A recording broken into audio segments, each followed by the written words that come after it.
ପଚାରିଲା ସାମାନ୍ୟ ସେମାନେ କଣ ତମ କଥାକୁ ତଳେ ପକାଇ ଦେଉଛନ୍ତି? ହଁ, ତା ବି ସତ କଥା।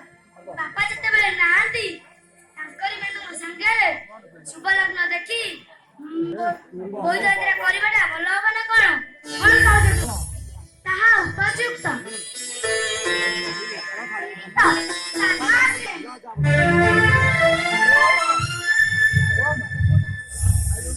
ମୁଁ ଜ୍ୟୋତିଷଙ୍କଠାରୁ ବୁଝି ଆସିଲି କାର୍ତ୍ତିକ ପୂର୍ଣ୍ଣିମାକୁ ବୋଇ ଯାତ୍ରା ଶୁଭ ଲେଖୁ।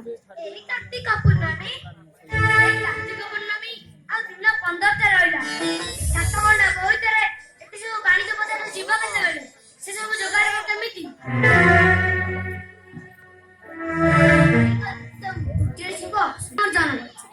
ସେ ସବୁ ବିଦେଶରେ ଟିଫିନ ଯୋଗାଡ଼ କରି ଚାନ୍ଦୁଆ କଟକର ତାରକସି ରଣପୁର ରଞ୍ଜନ ଶାଢ଼ୀ ବିଜୟର ପାଟମୁଠା ଆଉ ଆତ୍ୟାନ୍ତ ପରୁଟା ରାମଗରି କାରୁକାର୍ଯ୍ୟ କୃତି ପଥରମୁଖୀ ପର୍ଯ୍ୟନ୍ତ ସବୁ ଯୋଗାଡ଼ କରିସାରିଲେ। କେବଳ ଶୁଭ ଲଗ୍ନ ଶୁଭ ତିଥି ଦେଖି ବୋଇଯାତ୍ରା ଆରମ୍ଭ କଲେ। ସବୁ ସେଇ ମା ମଙ୍ଗଳାଙ୍କ ଇଚ୍ଛା।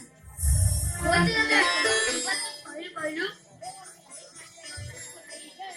ଜ୍ୟୋତିଷ କହିଲେ ବାଣିଜ୍ୟ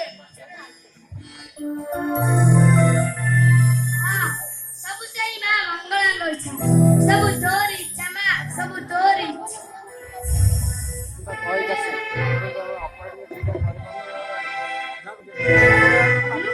ଯାଅ ସବୁ ବୋହୂ ମାନଙ୍କୁ କହିଦିଅ ଶୀଘ୍ର ଯାଇ ଯୋଗାଡ଼ କରିବ।